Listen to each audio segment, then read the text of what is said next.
नमस्कार दोस्तों, वैसे तो पीएफ से संबंधित कई सारी नई नई जानकारियां आपके लिए मैं लाते रहता हूं, आपको बताते रहता हूं। लेकिन दोस्तों, अगर आप एक पीएफ मेंबर्स हैं, यानी कि आपका पीएफ अकाउंट है जिसमें आपका पीएफ जमा होता है, तो दोस्तों आपको पता होने चाहिए कि एक पीएफ मेंबर्स के क्या क्या अधिकार हैं, जिसके बारे में आज हम इस वीडियो में बात करने वाले हैं।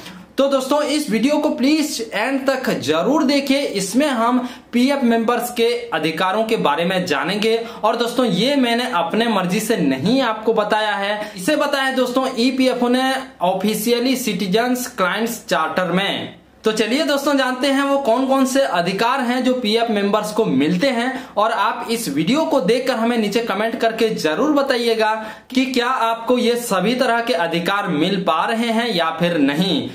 तो दोस्तों, इसे ईपीएफओ ने बताया है सीसीसी यानी कि सिटीजन्स क्लाइंट्स चार्टर 2018 में। तो यहाँ पर दोस्तों आप कह सकते हैं कि ईपीएफओ ने एक ये टारगेट भी रखा था और यहाँ पर पीएफ मेंबर्स के लिए अधिकार भी बताए हैं। तो इसमें दोस्तों बहुत सारी जानकारियां हैं, जैसे कि ईपीएफओ का इसमें विजन क्या है, मिशन क्या है, उसके अलावा किस तरह के पीएफ क्लेम जो है कितने दिन में सेटल्ड हो जाना चाहिए, उसके बारे में भी यहाँ पर सर्विस स्टैंडर्ड बताया गया है। तो देखिए, यहाँ पर आप इसे देख सकते हैं।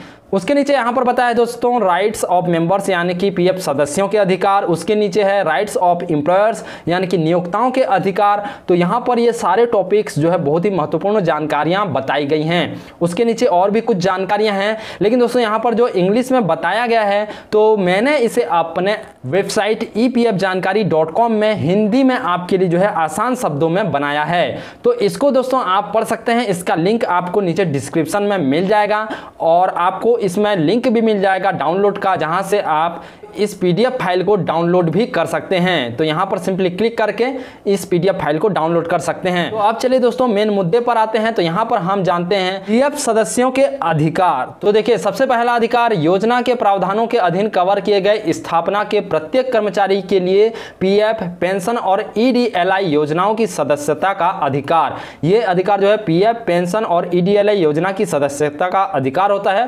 प्रत्येक पीएफ मेंबर्स को।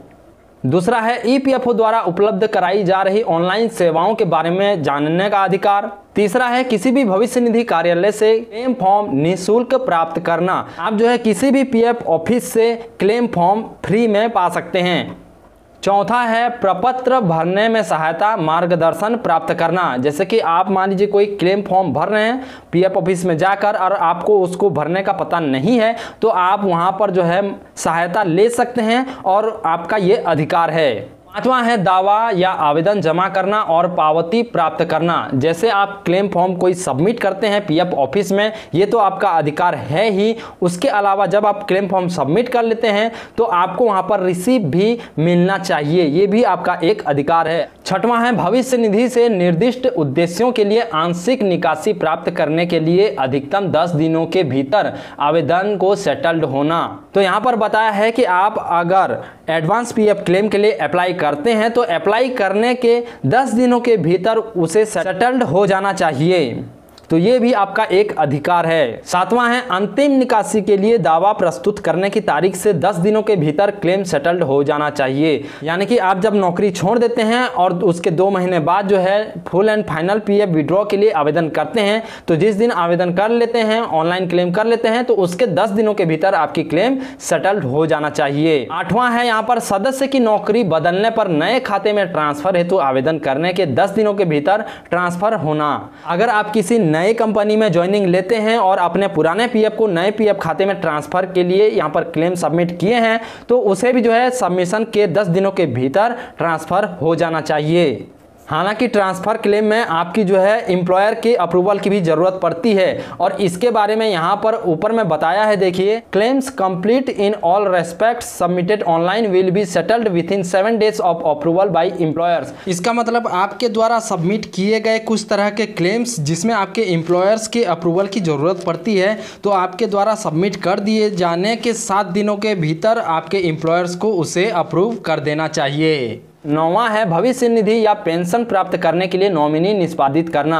आप अपना नॉमिनी जो है ऐड कर सकते हैं। इसमें है शिकायत दर्ज करने और 15 दिनों के भीतर निवारण पाना। जैसा कि दोस्तों आपको पता है कि पीएफ से संबंधित कोई भी शिकायत है तो आप उससे दर्ज कर सकते हैं ऑनलाइन शिकायत दर्ज करने के लिए जो है 2 वेबसाइट्स हैं यहाँ पर। सबसे पहला है epfigms.gov.in और दूसरा है pgportal.gov.in। इन दोनों के बारे में ही मैंने आपको बता दिया है। आपको आई बटन पर इन दोनों वीडियोस के लिंक मिल जाएंगे कि किस तरीके से ऑनलाइन शिकायत दर्ज करते हैं। अब चलिए दोस्तों अगला जानते हैं। 11वां नंबर है किसी स्थापना छूट की स्थापना सहित यानी कि एग्जेम्प्टेड और नॉन एग्जेम्प्टेड दोनों ही कंपनियों की संबंध में शिकायत के निवारण के लिए किसी भी अधिकारी से पूर्व नियुक्ति के बिना संपर्क करने के लिए। तो अगर आपकी कंपनी से अपने नियोक्ता से जो है किसी भी तरह का कोई भी समस्या हो रही है तो आप उसकी शिकायत जो है डायरेक्टली अधिकारियों से कर सकते हैं बिना किसी पूर्व नियुक्ति के। 12वां है EPS 95 योजना के तहत पेंशन का मासिक भुगतान प्राप्त करना। आपको पता होगा कि अगर आप 10 साल की सर्विस कंप्लीट कर लेते हैं, पीएफ कंट्रीब्यूशन 10 साल कर लेते हैं तो आपको EPS 95 के अंतर्गत 58 ईयर्स एज के बाद मंथली पेंशन मिलने लगती है। और 13वां है यहाँ पर दोस्तों EPFO से यूनिवर्सल अकाउंट नंबर जिसे हम UN नंबर कहते हैं, UN नंबर प्राप्त करना। तो आपका ये भी अधिकार है कि आप अपने पीएफ अकाउंट के लिए यूनिवर्सल अकाउंट नंबर प्राप्त करें। ये तो हो गया दोस्तों अधिकारों की बात। अब EPFO के मुताबिक आपको भी यानी कि कर्मचारियों को और नियोक्ताओं को भी कुछ काम कर लेना चाहिए समय पर। उसके बारे में चलिए जान लेते हैं। तो देखिए यहाँ पर नीचे बताया है सेवा प्राप्तकर्ताओं की ओर से सूचक। तो इसमें दोनों पॉइंट्स में बताया है, मेंबर्स के लिए भी और एम्प्लॉयर्स के लिए भी। सबसे पहला पॉइंट यहाँ पर आता है किसी प्रतिष्ठान में शामिल होने के तुरंत बाद सदस्य को अपना UN नंबर नियोक्ता को पिछली सदस्यता के बारे में जानकारी सहित जमा करना चाहिए। जहां पर यहाँ पर फॉर्म नंबर 11 आता है जिसमें आपको अपने प्रीवियस एम्प्लॉयमेंट की डिटेल्स बतानी पड़ती है, तो कर्मचारियों को वो भी करना चाहिए। और फॉर्म नंबर 11 जो न्यू है उसमें अपने प्रीवियस एम्प्लॉयमेंट के बारे में भी बताना चाहिए।